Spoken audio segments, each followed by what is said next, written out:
Hilangnya pesawat Malaysia Airlines dengan nomor penerbangan MH370 dalam perjalanan dari Malaysia menuju Beijing juga menimbulkan teka-teki tentang penggunaan paspor curian milik warga negara Italia dan Austria. Luigi Maraldi dan Christian Kozel yang seharusnya masuk dalam manifest penumpang MH370 ternyata berada di negara mereka masing-masing dan dalam keadaan baik. Salah satu pemilik paspor yang dicuri, Luigi Maraldi, akhirnya angkat suara. Dalam jumpa wartawan di Phuket, Thailand, Luigi mengungkap keheranannya mengapa paspor yang telah dilaporkan hilang ke kepolisian Italia itu bisa dimanfaatkan oleh orang yang tidak bertanggung jawab. Mungkin ada seseorang yang mencuri paspor saya, dan saya kira tidak akan ada yang bisa menggunakan paspor saya lagi, karena saya sudah melaporkannya ke polisi Italia dan meminta mereka untuk memblokir paspor saya. Jadi seharusnya tidak ada yang bisa menggunakan paspor saya lagi. Luigi dan Kozel kehilangan paspor mereka pada saat melancong ke negeri Gajah Putih, Thailand, 2 tahun silam. Tim TV One mengabarkan.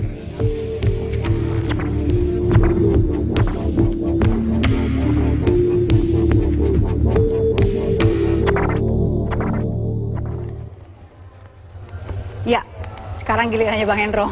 Ya. Tadi ada paspor yang dicuri dan kemudian bisa berangkat dengan MH370. Analisa Anda? Begini ya, kasus ini apa yang terjadi masih sangat gelap, kurang faktanya. Tapi kita bisa menganalisa subjeknya, pelakunya gitu. Apakah itu tadi ya yang dibahas Pak Alvin, maupun kemungkinan ada terorisme terjadi gitu, sebabnya jadi kecelakaan ini. Kalau kita menganalisa itu, pertama kali kita lihat sasarannya dulu. Sasarannya apa? Itu kita masih gelap sasarannya apa. Kemudian kita juga lihat keadaan yang berkembang, lingkungan yang berkembang, baik di Malaysia maupun di sasaran Beijing, di Cina. Di Malaysia tidak ada sesuatu yang sangat menonjol ya, dari sisi ini, dari perspektif terorisme. Kalau di Cina ada ya, ada masalah provinsi Xinjiang ya, itu ada sesuatu di sana. Kalau ini analisis kita ke sana, ke terorisme. Yang ketiga adalah modus operandi, modus operandi dari semua yang terkait dengan penerbangan yang musibah ini, kena musibah. Saya melihat kalau dari sisi terorisme, menggunakan paspor orang lain itu sesuatu yang biasa. Biasa kalau memang berniat untuk biasa. tidak baik. Teroris pakai itu, pakai cara itu untuk bisa nyusup naik ke pesawat terbang dan ke luar negeri. Itu sejak tahun waktu terjadi pengeboman di Pangandaran. Saya ingat tahun-tahun 90-an ya, 94, 95 itu Kolis tertangkap karena dia menggunakan paspor orang lain. Kemudian waktu terjadi di Poso mutilasi anak SMA perempuan 3 orang itu, tersangka, bukan tersangka ya, tertuduh lah ya, pelaku lari ya, dia lari ke Malaysia, yaitu Agus, Dr. Agus, dan satunya saya ingat namanya aliasnya Abdurrahim Abu Husna.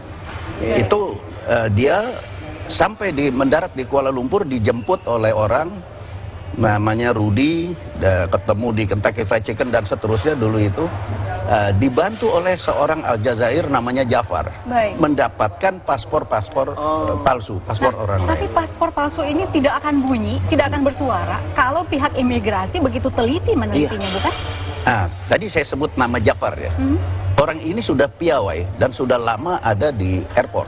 Begitupun airport dulu waktu larinya ini Agus, Dr. Agus dan Abu Husna, dia pakai paspor asli gitu, dari Indonesia ke Kuala Lumpur.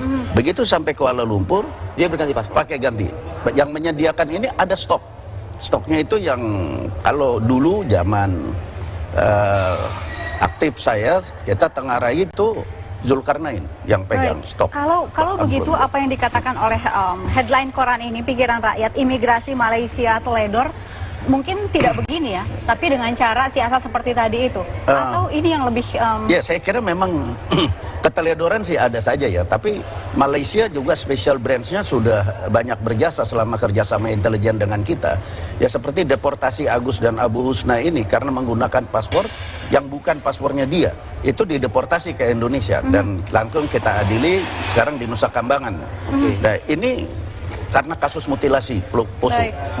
Dokter Agus sudah keluar, sudah bebas, sekarang udah dihukum 8 tahun lebih. Kemudian juga waktu dari Afghanistan, mau pulang ke Indonesia, juga sampai di Kuala Lumpur, tidur di hotel lodge hotel digerbek oleh special branch, dan itu kita, dan paspornya beda semua.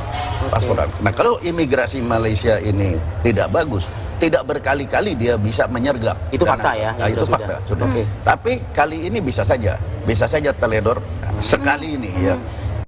Dia berhasil. Seberapa dekatkah Jafar ini dengan imigrasi Malaysia kalau dari pengamatan? Dulu ini dia udah ditangkap. Jadi memang di tiap-tiap bandara itu, termasuk di bandara kita juga. Dulu kita juga ada yang disebut yang namanya Rudi, itu juga kita tangkap. Itu juga semua yang ngurus check-in, mulai kemudian bayar fiskal untuk berangkat, itu dia semua yang ngurus. Tidak akan menjadi sebuah keanehan ketika di paspor adalah nama warga negara Italia begitu, tetapi wajahnya Asia? Iya. Ya, itu memang pertama ya keteledoran. Yang kedua ini itu kan keteledoran, ke waktunya juga diambil waktu yang paling orang bisa teledor kan. Itu malam hari. Tengah malam ya. Yang kedua di dalam ada orang. Kalau ada orang dalam, namanya contacted person kalau di intelijen di dalam. Jadi kalau intel itu memang di mana-mana harus ada contacted Mungkin person. ini terlalu jauh ya, Bang. Tapi kalau misalnya ini terjadi, artinya sudah ada kong-kali-kong dengan orang dalam juga. Itu selalu ya. Pekerjaan teroris ini kan pekerjaan intelijen, dia juga intel gitu. Kita kontra intel, dia intel, kita intel, dia kontra intel, kan itu aja. Dan pasti ada orang di dalam yang kerja. Gitu. Untuk aksi terorisme, ketika ada pembajakan pesawat, ini pesan hanya sebuah pesan atau memang ada seseorang di dalam yang menjadi target misalnya? Kalau tadi saya bilang ya, keadaan yang berkembang itu kalau secara geopolitik itu di Cina lebih berat sana, berat di kesana. Jadi pesawat ini menuju sana, makanya dia naik gitu. Maka itu saya bilang, kalau apa yang terjadi, apakah pembajakan atau peledakan, kita masih terlalu sulit untuk menganalisa. Tapi kalau siapanya bisa kita dekati dari metode. Jadi karena metode teroris itu selalu pakai paspornya orang. Jadi begitu ini ada paspornya orang yang bukan dianya, maka saya langsung ini terorisme ada di sini. Karena ada data yang mengatakan bahwa hilangnya pesawat itu hanya berselang 1 pekan setelah teror yang menewaskan 29 orang di stasiun Kunming, China. Ya, itulah makanya data-data yang mendukung itu, subjeknya saya melihat cenderung ke sana. Ini ada terjadi terorisme. Apakah itu pembajakan, apakah itu perusakan, peledakan, kita belum tahu. Sekali lagi, Pak Hendro, pertanyaan rekan saya tadi Indi, ini mungkin lebih berat kepada memberikan simbol atau sinyal saja bahwa eksistensi mereka ini ada. Iya, betul. Tidak membidik ke satu pejabat atau apapun itu. Bukan, ini simbol negara. Ya, kan tidak ada yang klaim. Ya, tidak ada klaim. Kalau tidak ada klaim artinya? Tidak ada klaim, ini ya ada motivasi lain, motivasinya perjuangan aja. Perjuangan. Karena kita perjuangan saja, kan bisa dapat hadiah dari Tuhan, bisa dapat hadiah dari itu keyakinannya kan itu. Tidak perlu diklaim. Dan banyak terjadi juga aksi terorisme yang tanpa klaim mengklaim. Malah ada yang membantah, bukan gitu. Tapi ini tidak dapat hadiah seperti jadi namanya populer kayak kayak sektarian separatisme kan, itu selalu mengklaim. Tapi kalau ini kaitannya kepada keyakinan, nggak perlu ngeklaim. Ini satu hal lagi yang ingin saya gali lagi dari Pak Hendro adalah kalau misalnya memang ini berat cenderungannya ke arah terorisme, bagaimana cara mereka menguasai pesawat? Ini tentu kan ada analisa lagi dari Pak Hendro begitu ya. Nanti tapi Pak Hendro, tahan dulu, Pak Alvin juga. Kita akan mendapatkan laporan langsung ya dari rekan Dodi Kusmayadi langsung dari Kuala Lumpur terkait perkembangan terbaru dari pemberitaan yang ada di sana. Saat lagi di Apa Kabar Indonesia.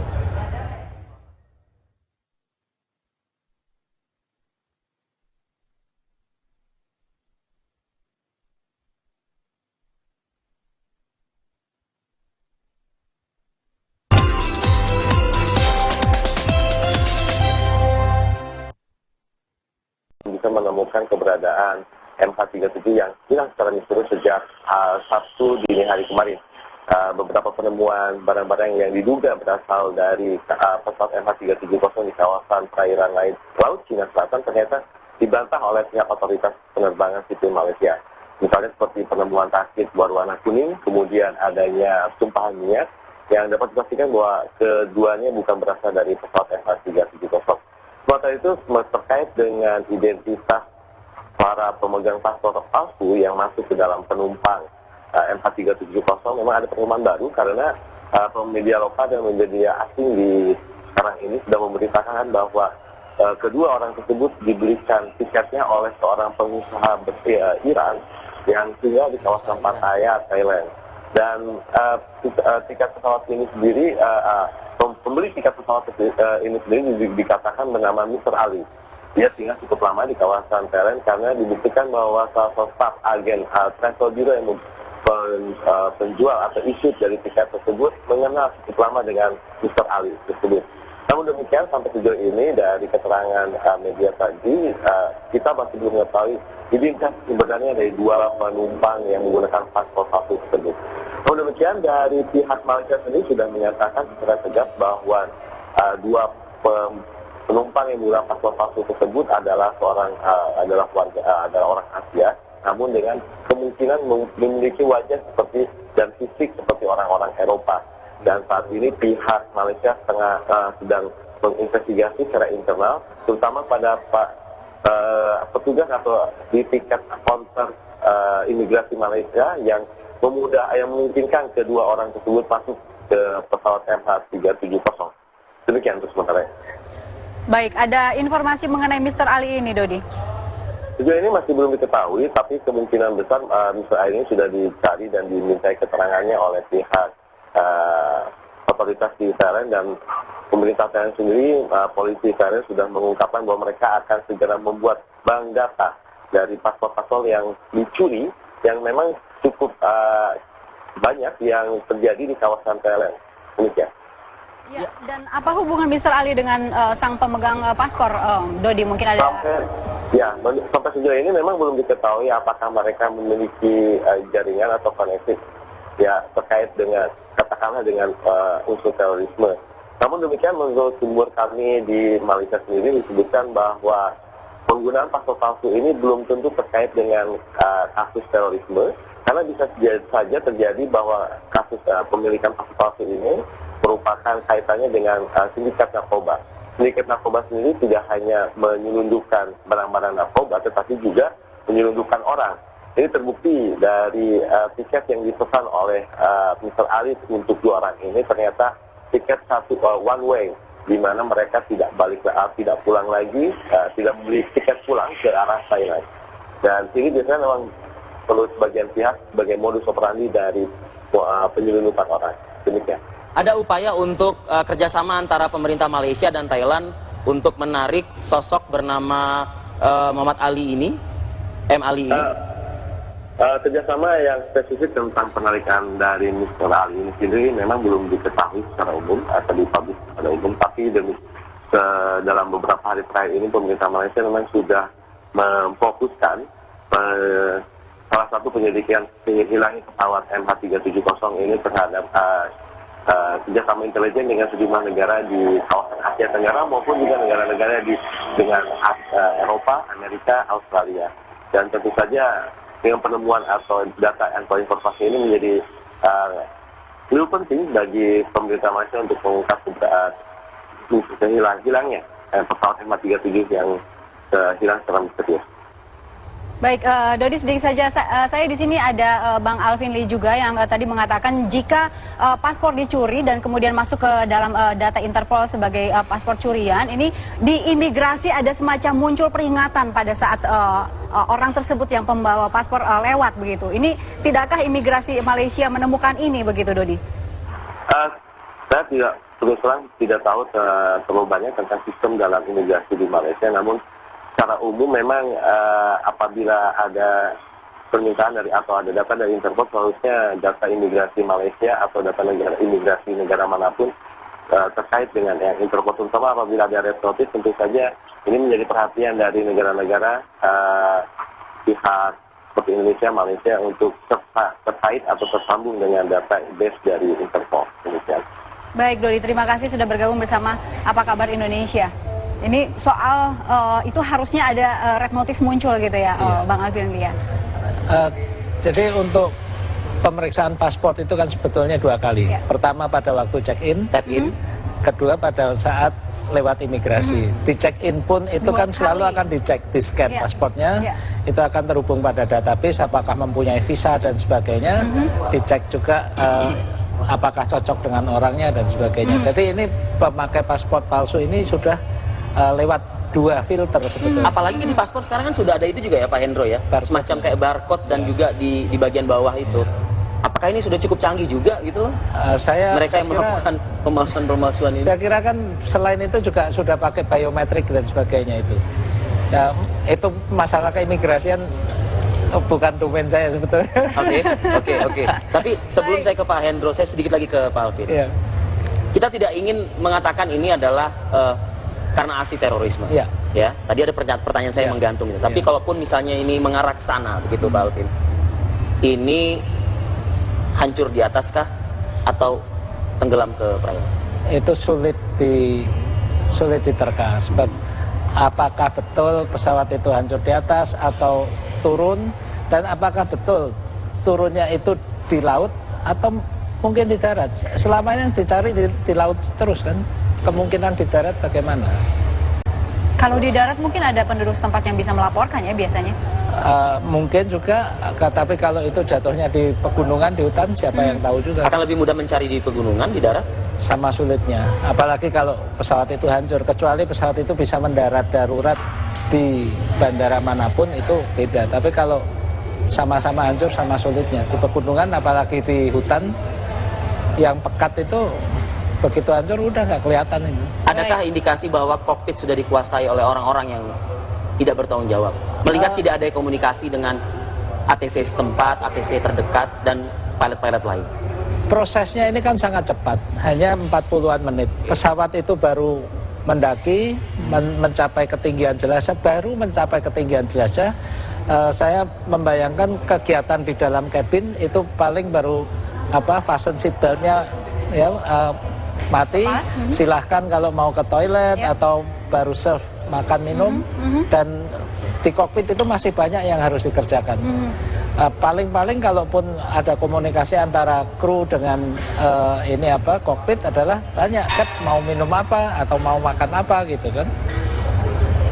Untuk menguasai pesawat mungkin butuh waktu. Baik, Pak Hendro, kalau tadi dikatakan dari Dodi hasil penyelidikan setempat di sana yang mengatakan bahwa ada seseorang bernama Mr. Ali yang membelikan one-way ticket untuk mereka yang pemegang paspor curian. Ini analisanya apa? Ya saya sih ini terorisme menurut saya. Sudah bulat, ini pasti teroris. Sudah bulat ya? Kalau saya ya, karena itu tadi ya. Kemudian ini data minimal. Apa yang terjadi kita tidak jelas. Tapi siapa yang melakukannya jelas ini teroris. Ya saya tadi sampaikan, modus operandi udah jelas. Keadaan yang berkembang yang kita pelajari secara geopolitik jelas. Sasarannya juga jelas. Kalau sekarang narkoba bisa saja dianalisa seperti itu. Tapi kenapa seorang narkoba harus ngeledakin pesawat? Itu tuh hanya teroris yang ngerjain seperti itu. Dan tadi jangan lupa soal paspor, merekayasa paspor palsu, bukan palsu sebenarnya, paspor orang lain dipakai oleh teroris. Itu soal biasa di dunia terorisme. Yang pegang stok ini dulu pernah kita tahu namanya Zulkarnain, sekarang dia masih DPO. Zulkarnain ini dia yang bagian megang paspor-paspor itu. Seperti tadi informasi dari Kusmayadi, ini adalah pengusaha asal Iran ya, ya. Ada kaitan Iran dengan itu siapa saja bisa. Tadi saya katakan bahwa pekerjaan teroris yang intelijen dan pekerjaan kontra intel kita dan sebaliknya itu selalu ada contacted person.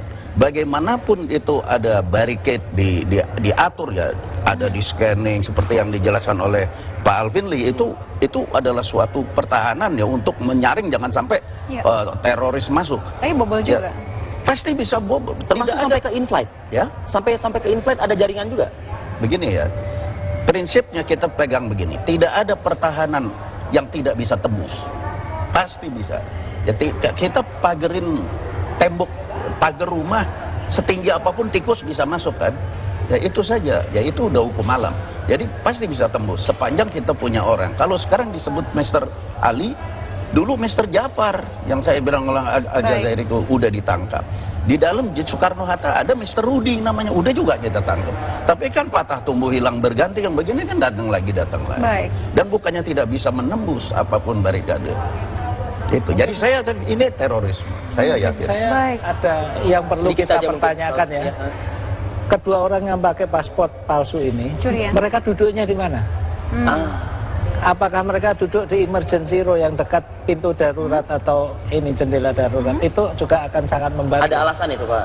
Kenapa kalau di pintu? Kalau mereka kutak-katik dengan pintu darurat itu bisa mempengaruhi ini apa?